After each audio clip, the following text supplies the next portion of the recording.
Youth icon Republican सेनेचे युवा नेते ॲडव्होकेट अमन भैया आंबेडकर यांचा हदगाव येथे भव्य सत्कार। रिपब्लिकन सेनेचे युवा नेते युथ आयकॉन अमन भैया आंबेडकर साहेब हे 31 मार्च 2026 रोजी नांदेड जिल्ह्याच्या दौऱ्यावर आले होते। सायंकाळी 7:30 वाजता त्यांचे हदगाव शहरात आगमन झाले। हदगाव येथील महामानव डॉक्टर बाबासाहेब आंबेडकर चौक येथे त्यांचा सर्व बौद्ध समाज बांधवांच्या वतीने व रिपब्लिकन सेना हदगाव तालुक्याच्या वतीने भव्य सत्कार सोहळा आयोजित करण्यात आला होता।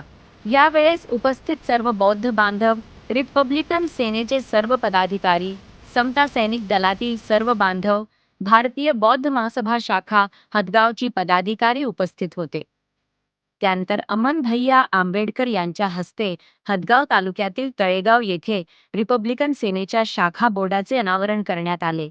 यावेळी प्रदेशाध्यक्ष श्री सुशील सूर्यवंशी, सुनील भाऊ सोनसळे, जिल्हाध्यक्ष उत्तर नांदेड, महेंद्र भाऊ धोंडे, विधानसभा अध्यक्ष हदगाव, शहर अध्यक्ष चंद्रकांत बोरे, हदगाव युवा तालुका अध्यक्ष राष्ट्रदीप बाढवे, रिपब्लिकन सेने हदगाव माधवराव आढागरे, ॲडव्होकेट चौरे, ॲडव्होकेट गजभारे, मारुती काकडे, जनार्दन हाटकर, भीमराव साळवे, शेषराव वाठोरे, संपाल पायकराव, लक्ष्मण जमदाडे व तळेगाव रिपब्लिकन सेना शाखा पदाधिकारी कार्यकर्ते मोठ्या संख्येने उपस्थित होते।